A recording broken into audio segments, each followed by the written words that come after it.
stress management program for students, and a look at the parade from downtown today. Plus, we have a look at an adult coloring book session at a local bar. All this and more on CTV News, starting right now.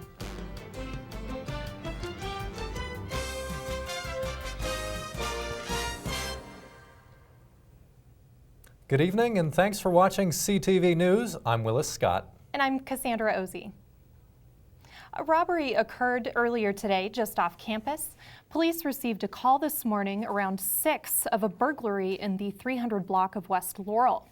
While the suspect fled the scene, he was arrested by Colorado State University police several blocks north of campus.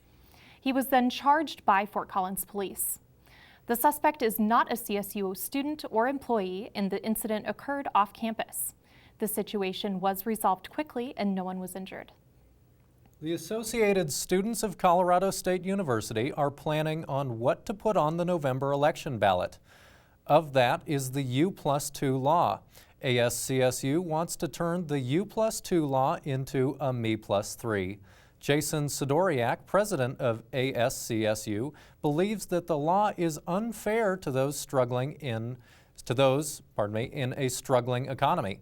ASCSU believes that the only way for the petition to get on the ballot this year is if more of the student body helps sign the petition and get the issue in the public eye.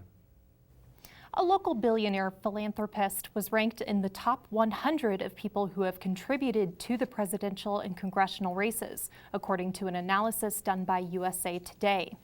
Pat Stryker, who founded Fort Collins nonprofit Bohemian Foundation, has reportedly donated over $1.25 million to the Democratic Party in the last year.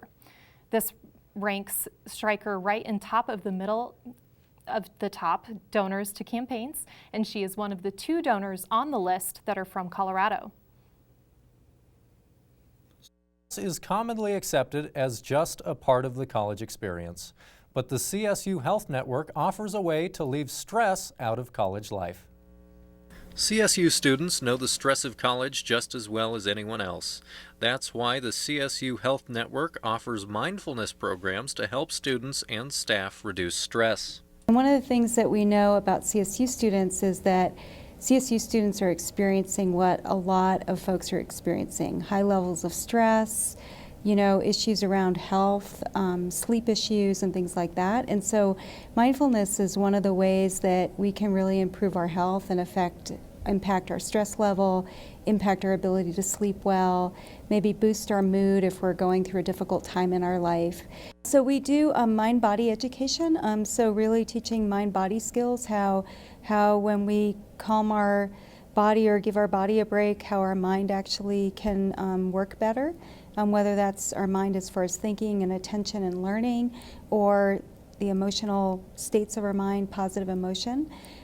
We also teach any number of daily practices, so how to eat mindfully, how to walk mindfully, how to take mindful breaks throughout the day.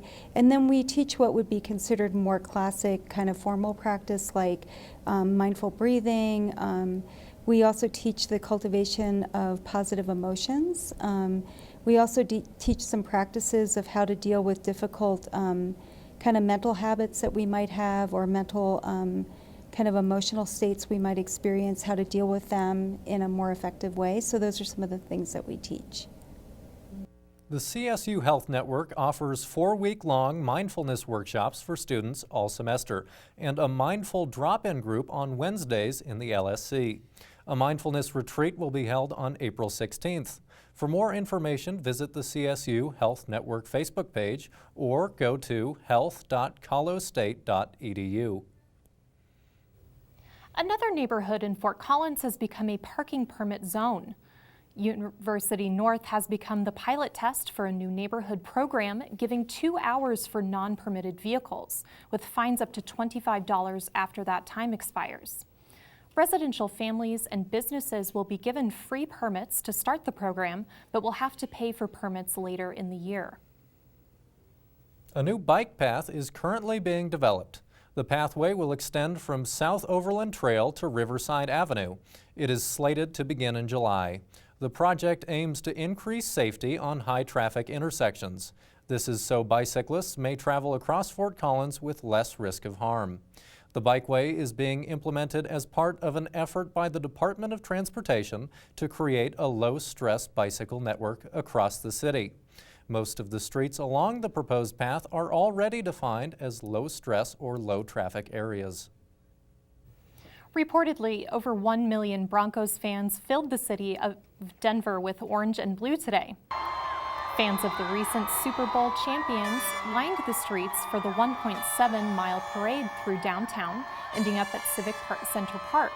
The celebration included players both past and present, plus speeches from Denver Mayor Michael Hancock and Colorado Governor John Hickenlooper, as well as performances from local bands like 303.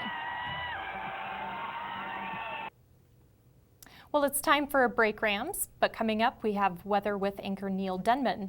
Plus, later on we have sports with Jason Ortiz and AJ Montgomery. All this and more coming up. Stay tuned.